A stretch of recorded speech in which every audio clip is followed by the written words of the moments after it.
Guys, in this video, we're going to talk about hot tips from a plumbing company owner, and we're going to talk about them right now.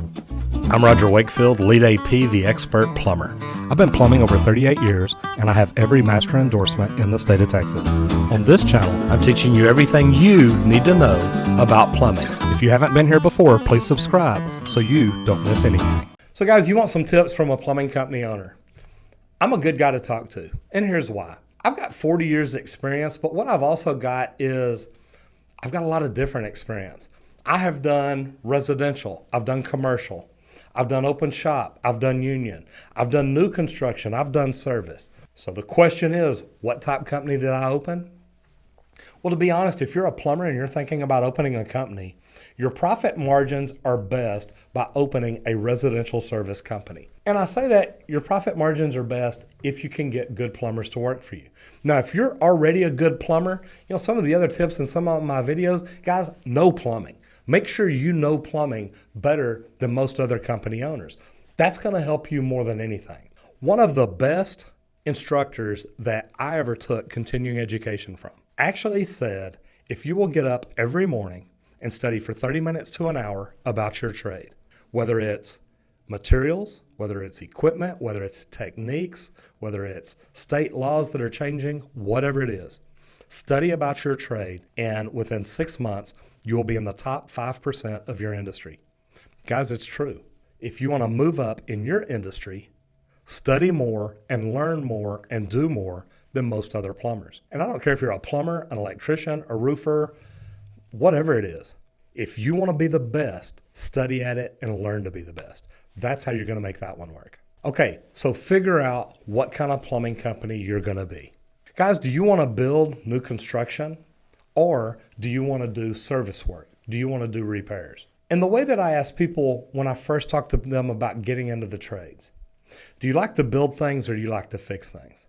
Me, I love to fix things. Don't get me wrong, I'm good at building things, but I really love fixing things. I have a very analytical mind, so I like finding problems. And getting in and finding the problem is really part of the biggest deal about what makes my day go by. And I really get excited about it. So you need to find out, what kind of plumbing company do you want to open? Do you want to focus on residential? Do you want to focus on commercial? Do you want to do new construction?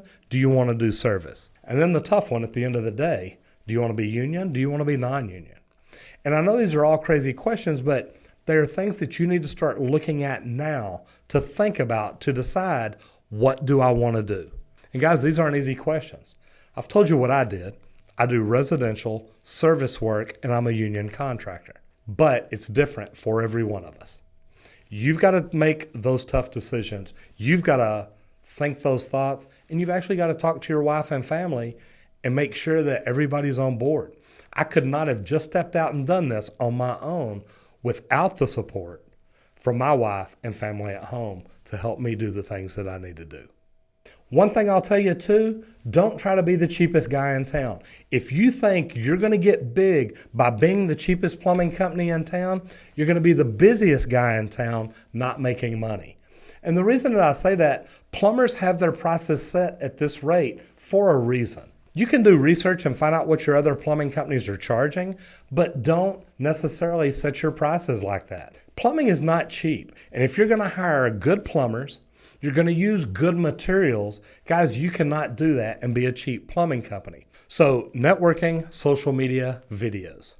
And I'm going to also throw in SEO. Guys, to start a company, you need to know how people are going to get in touch with you. When you first get started, you don't have a lot of money. Unless you've got a financial backer, and if you do, call me. I'll tell you some other things. But to be honest, if you don't have a lot of money, join networking groups. Get out, meet people. I talk about knowing plumbing better than most people. Here's why that's a benefit. If you get into a networking group, people are going to ask you plumbing questions. You need to be able to know how to talk plumbing. Social media. Learn where your customers are, how they get there, and how you communicate with them. What customers is it you're trying to talk to? Or are you trying to build a networking group so you're talking to people who talk to customers for you? Video. Guys, I'm talking to you through video right now. You can talk to your customers the same way. All you've got to do is start studying, learn how to do video, and then do it. And to be honest, if you've got an iPhone, you've got a cheap mic, you can actually start making videos and communicate with your customers. The last one, SEO. Guys, I've lost a lot of money paying a lot of bad marketing companies to do website design and SEO for me. Study SEO. Learn what it means. It's SEO. It's not guesseo, but that's how a lot of marketing companies approach it.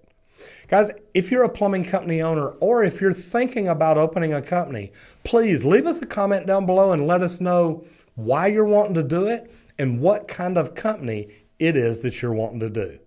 I'm Roger Wakefield, Lead AP, and I'll see you on the next video if you don't get flushed.